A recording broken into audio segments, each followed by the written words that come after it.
Hello बच्चों, let's see this question. The question says draw all structurally isomeric 2-degree chlorides with molecular formula C5H11Cl. तो हमें क्या एक molecular formula given है and हमें structurally isomeric 2-degree chlorides draw करनी है. So key concept of this question is क्या है यहाँ पे structural isomers. स्ट्रक्चरल आइसोमर्स क्या होते हैं? स्ट्रक्चरल आइसोमर्स वो मॉलिक्यूल्स होते हैं जिनका मॉलिक्यूलर फॉर्मूला सेम होता है बट जो एटम्स की कनेक्टिविटीज़ है वो डिफरेंट होती है. एंड एटम्स की कनेक्टिविटीज़ डिफरेंट होती है तो फिर क्या होता है, स्ट्रक्चर डिफरेंट हो जाता है एंड उससे क्या आईयूपैक नेम चेंज हो जाता है. So molecules having same molecular formula but different connectivities of atoms.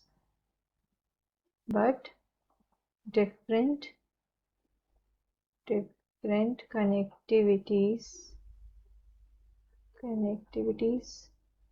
of atoms. सब क्वेश्चन के अंदर हमें जो मॉलिक्यूलर फॉर्मूला गिवन है वो है C5H11Cl. तो सबसे पहले हम इसके लिए क्या डिग्री ऑफ अनसैचुरेशन निकालते हैं. डिग्री ऑफ अनसैचुरेशन क्या होता है? डिग्री ऑफ अनसैचुरेशन से हमें पता लगता है कि एक मॉलिक्यूल के अंदर कितने नंबर ऑफ पाई बॉन्ड्स या फिर रिंग्स प्रेजेंट हैं. तो डिग्री ऑफ अनसैचुरेशन का फॉर्मूला होता है total number of carbon atoms plus 1 minus total number of hydrogen atoms divided by 2 plus total number of nitrogen atoms divided by 2 minus total number of halogens divided by 2. तो total number of carbon atoms given है हमें 5 plus 1, hydrogen atoms हैं 11 so minus 11 divided by 2 and एक halogen present है so minus 1 divided by 2. इसको अगर हम solve करेंगे तो it will be 6 minus 6 is equals to 0.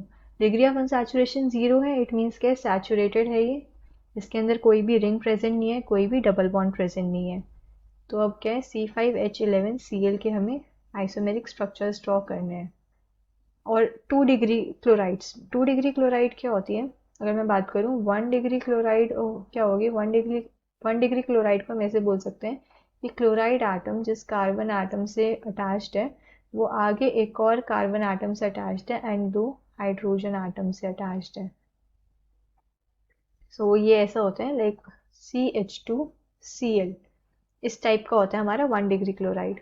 2 degree chloride के अंदर क्या होता है, जो कार्बन एटम Cl से अटैच्ड है, क्लोरीन से अटैच्ड होगा, वो कार्बन एटम क्या है आगे दो अल्काइल पार्ट से अटैच्ड होता है. So it will B CHCl.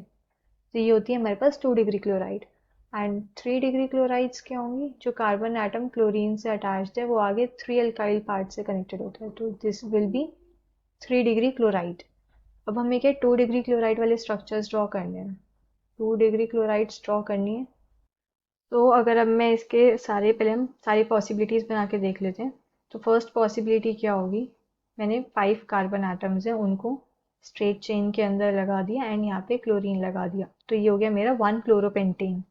Second possibility क्या होगी, अगर मैं इसके अंदर ब्रांचिंग स्टार्ट कर दूँ. तो मैंने क्या किया, 4 कार्बन एटम्स लिए, फर्स्ट पोजीशन पे क्लोरीन लगाया, सेकेंड पोजीशन पे मैंने मिथाइल लगा दिया. तो ये हो गया 2 मिथाइल 1 क्लोरोब्यूटेन, या सॉरी ये हो गया 1 chloro 2 methyl butane. Now third possibility ये हो सकती है कि मैंने 4 कार्बन एटम्स ही लिए, फर्स्ट पोजीशन पे क्लोरीन लगाया बट ये मिथाइल जो है थर्ड पोजीशन पे लगा दिया.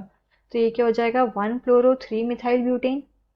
तो अब ये तीनों क्या थे, इन तीनों के अंदर मैं देखूँ ये जो कार्बन एटम है जिससे क्लोरीन अटैच्ड है ये आगे फर्दर एक कार्बन एटम से अटैच्ड है. तो ये तीनों क्या है 1 डिग्री क्लोराइड्स हैं.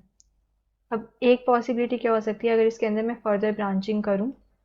फर्दर ब्रांचिंग कैसे होगी, फोर्थ पॉसिबिलिटी, मैंने क्या लिया, प्रोपेन लिया, 3 कार्बन एटम लिए, फर्स्ट पोजीशन पे क्लोरीन लगाया एंड सेकेंड पोजीशन पे मैंने क्या 2 मिथाइल ग्रुप लगा दिए.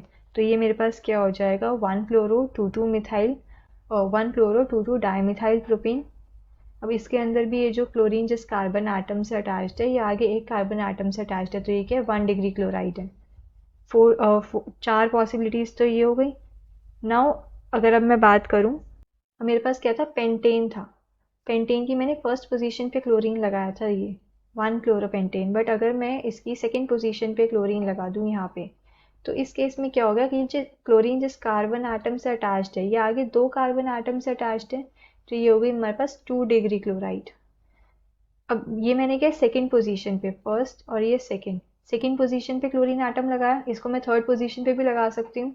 तो एक पॉसिबिलिटी और हो सकती है कि मैंने पेंटेन लिया एंड उसे थर्ड पोजीशन पे क्लोरीन लगा दिया, और ये भी क्या है 2 डिग्री क्लोराइड है, बिकॉज ये कार्बन आटम आगे 2 कार्बन आटम से अल्काइल पार्ट से कनेक्टेड है, तो ये भी 2 डिग्री है। अब ये क्या था, ये मैंने 5 कार्बन्स लिए थे, पेंटेन लिया था। अब मैं अगर ब्रांचिंग कर दूं, ब्यूटेन लूं, सो ब्रांचिंग में सेवेंथ पॉसिबिलिटी क्या होगी, मैंने 4 कार्बन एटम्स लिए। 4 कार्बन एटम्स में भी मैंने पहले फर्स्ट पोजीशन पे लगाया था, अगर मैं फर्स्ट पोजीशन की जगह सेकेंड पोजीशन पे क्लोरीन लगा दूं एंड थर्ड पोजीशन पे मैंने क्या मिथाइल लगा दिया, तो ये क्या हो गया 2 क्लोरो 3 मिथाइल ब्यूटेन। और ये भी क्या है, ये जो क्लोरीन एटम जिस कार्बन एटम से अटैच्ड है वो आगे 2 कार्बन एटम से अटैच्ड है, तो ये 2 डिग्री है ना। एक पॉसिबिलिटी हो सकती है कि मैंने जो थर्ड पोजीशन पे लगाया मिथाइल ग्रुप, इसे भी मैं सेकेंड पोजीशन पे लगा दूं। It means chlorine and methyl क्या है सेम पोजीशन पे है। तो इस केस में क्या हो गया कि जिस एटम से ये क्लोरीन अटैच्ड है वो आगे 3 अल्काइल पार्ट से अटैच्ड है, तो ये हो गया मेरे पास 3 डिग्री। तो ये 8 पॉसिबिलिटीज हो सकती थी। अब हमें क्या ड्रॉ करना था, हमें इसके अंदर structurally isomeric 2 degree chlorides draw करनी थी। तो स्ट्रक्चरली आइसोमेरिक 2 डिग्री क्लोराइड्स कौन सी है, ये फिफ्थ, ये sixth and this seven, these three are 2 degree chlorides. तो हमारे पास जो आंसर में आएंगी, answer will be this fifth part, sixth part and this seventh part. So I hope you understood this well. Best of luck.